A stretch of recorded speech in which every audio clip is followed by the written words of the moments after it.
विमल बोलो जुबा केसरी, हर पल मनाओ केसरी त्योहार। राजीव जी, आपने संजीव को सुना और सवाल अब ये पूछा जा रहा है, राहुल गांधी ने जितने भी पॉइंट्स वहां पर उठाए हैं बर्लिन में, वो इससे पहले वो देश में बोलते रहे हैं, चाहे वो ईडी सीबीआई के इस्तेमाल को लेकर हो, चाहे दूसरी संवैधानिक संस्थाओं को डोमिनेट करने को लेकर हो, या अपने हिसाब से काम करवाने को लेकर हो।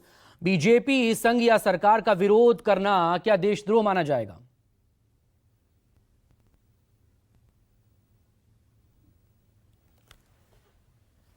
दिनों से देश में इस तरह का माहौल बनाया जाता है कि अगर आप प्रधानमंत्री का विरोध करें, अगर आप भारतीय जनता पार्टी का विरोध करें, अगर आप सरकार के खिलाफ बोलते हैं, तो इसका मतलब आप देशद्रोह की श्रेणी में आते हैं। और यही देश है। और इस समय एक समय इंदिरा जी के बारे में भी इसी तरह लोगों ने कहा, India is Indira, Indira is India.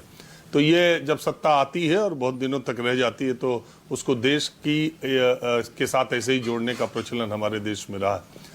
खैर, इससे इतर मैं दूसरी बात मकसूद कह रहा हूँ। सब इस पूरे घटना को, या राहुल गांधी जितनी बार भी विदेश जाते हैं और वहाँ पर जब कुछ बोलते हैं, तो उसको लेकर के देश में बहस यही होती है कि राहुल गांधी विदेशी धरती पे जाके देश का अपमान कर रहे हैं और देश के खिलाफ ऐसी बातें कह रहे हैं। तो इसके दो पक्ष हैं। पहला पक्ष तो ये है कि राहुल गांधी जाते कहाँ हैं, और राहुल गांधी के विदेश दौरों पर, प्रधानमंत्री के विदेश दौरों पर, प्रधानमंत्री विदेश जाते हैं तो विपक्ष कहता है कि ये तो देश में कम, विदेश में ही ज़्यादा रहते हैं। राहुल गांधी विदेश जाते हैं तो सत्ता पक्ष के लोग कहते हैं कि जब देश में इम्पोर्टेंट डेज रहते हैं, जब कोई बहस होती है, जब कोई चुनाव खत्म होता है, तो राहुल गांधी विदेश दौरे पर जाते हैं। तो राहुल गांधी विदेश दौरे पर गए कहाँ? वो गए थे, इंडियन ओवरसीज कांग्रेस है, आपको पता है, वो कांग्रेस का जो विदेश में एक संगठन है जो समय समय पर राहुल गांधी या कांग्रेस के नेताओं को वहाँ पर बुलाता है और भारतीय समुदाय और दूसरे लोगों के साथ उनका इंटरैक्शन होता है। उसी सिलसिले में राहुल गांधी एक जगह गए, हाटी उस जगह का नाम है, वहाँ संवाद का कार्यक्रम था। और ये जो बातें उन्होंने कही हैं, वहाँ एक डिबेट डिस्कशन आप कह लीजिए, वहाँ पर कन्वर्सेशन था, लोग सवाल पूछ रहे थे, राहुल गांधी उनका जवाब दे रहे थे। राहुल गांधी से सवाल जो पूछे गए, जैसी बातें कही गई, उन्होंने उसके जवाब दिए। अब वो बात वो यहाँ कहते रहते हैं, वही वो विदेश में जाके कह रहे थे। और आज के दौर में ये कहना कि जो यहाँ कह रहे हैं वो जर्मनी पहुँच नहीं रहा है, जो यहाँ कह रहे हैं वो अमेरिका पहुँच नहीं रहा है, हम आप बात कर रहे हैं, अब गया जमाना। बहुत सारे लोग अमेरिका में, जर्मनी में, इंग्लैंड में, दूसरी जगहों पर हमारे इसी कार्यक्रम को हो सकता है लाइव देखना चाहें तो देख सकते हैं, और उसको पहुंचने में कोई समय नहीं है। तो संसद में कोई बात राहुल गांधी कह रहे हैं वो जर्मनी नहीं पहुंच रही है, और यूएस नहीं पहुंच रही है, जर्मनी में जाके कह रहे हैं वो पहुंच रही है।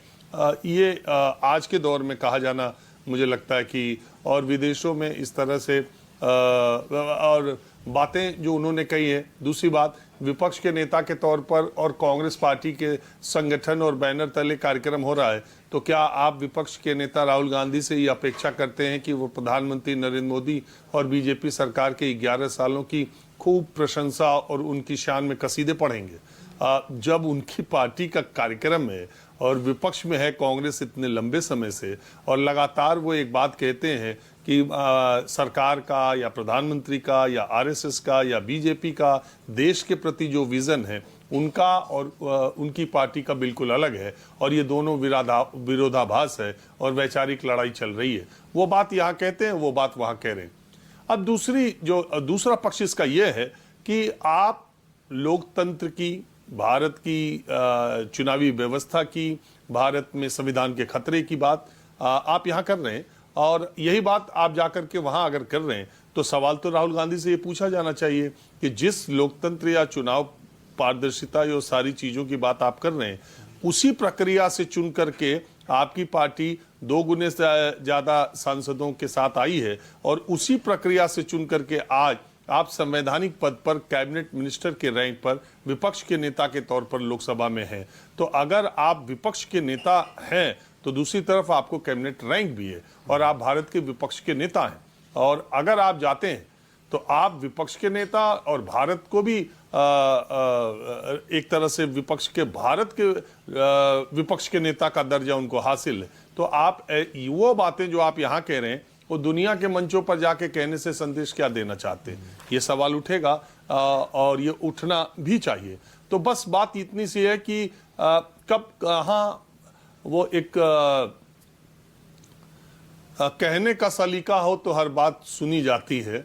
ये एक शेर है ना, तो बात ये है कि कब और कहाँ कही जाती है ये भी ज्यादा इंपॉर्टेंट रहता है। लेकिन बात वही है कि विपक्ष का अगर आप सरकारी प्रतिनिधि मंडल में जाते हैं तो विपक्ष के लोग सरकारी प्रतिनिधि मंडल में जब आप देश को रिप्रेजेंट कर रहे हैं तो एक दूसरी बात होती है।